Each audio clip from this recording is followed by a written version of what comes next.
Not all vampires are elegant lords or tragic nobles. Some twist so deeply into their hunger that they lose their shape entirely.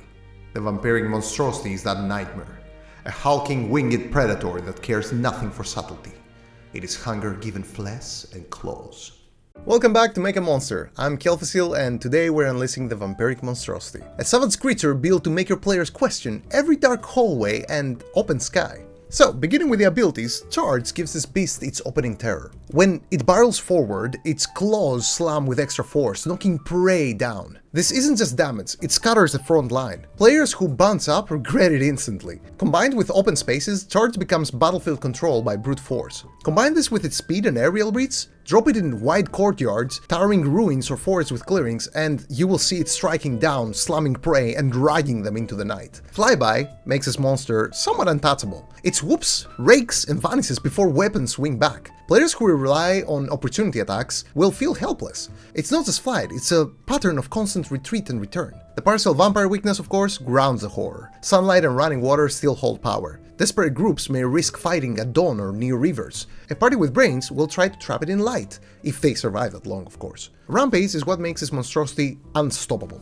Every kill fuels the next. It surges through groups, turning panic into bloodshed. Players must protect their weakest because the monstrosity hunts the easy kill first. Regeneration makes this monster somewhat terrifying, I would say. Without radiant damage or clever tricks, wounds close fast. The party can't rely on attrition. They need big moves, sunlight or holy power to keep it down. Multi-attack, bite and claws all create the perfect brutal cycle. It bites, it slashes deep, and it tears prey open. The bite is the horror centerpiece. Describe every crunch and hiss that happens from it. Claws, on the other hand, shred armor and hope alike. Last but not least, the monster's attack is the finisher. A sudden leap, wings thunder, and it crashes down, smashing groups apart. Use this as a climax when the fight hangs by a thread. So how do you use this monster? Well, you could place the monstrosity in courtyards, abandoned castles, or ancient crypts with high ceilings. Let it circle overhead before diving. Build dread with torn prey, blood trails, and wing beats in the dark. Give it presence, like maybe villagers whisper of it as the Red Shadow. Maybe cultists worship it as the Red Shadow or something else, I don't know. Feeding it sacrifices, for example, could help earn its favor. Every roar should remind players that they're prey. You could also tie it to a vampire arc, where after a vampire lord falls, the monstrosity appears, a twisted echo of what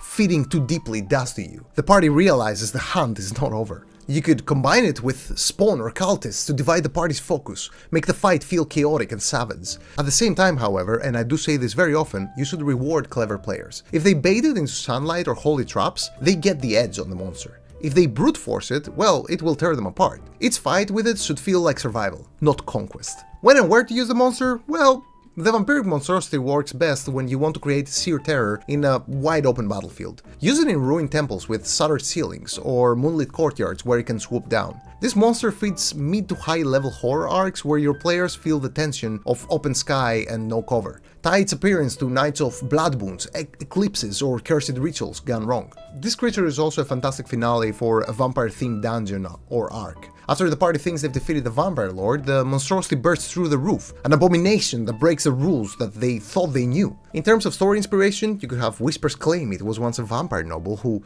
delved too deep into forbidden feeding, absorbing raw magic until its form warped. Now it has no need for titles or bloodlines, just hunger and ruin. Villagers use tales of the monstrosity to frighten children away from graveyards at night, but the wise know it's real. Cultists and the Radiant's followers might worship it, offering it sacrifices in hopes of unlocking their own monstrous evolution. Perhaps it is the last remnant of an ancient vampire kingdom, proof that even immortality decays into madness. In terms of mechanics, I would say that this monster is quite easy to scale, just like most of the things that are in 5e. Other than just doing the standard thing of increasing hit points and damage, you could also expand its regeneration for more resilient groups. Want it to be more primal? Well, strip its wings then, and make it a burrowing horror instead. Want it to be more terrifying? Then add legendary actions, like grabbing players mid-fight or summoning lesser vampire spawn. Its design is setting agnostic, so it can appear in gothic cities, corrupted forests, or even as a terror stalking frozen tundras. It only needs a place to fly and prey to bleed. So that was the Vampiric Monstrosity, and until next time, may Starlight guide your way, my friends.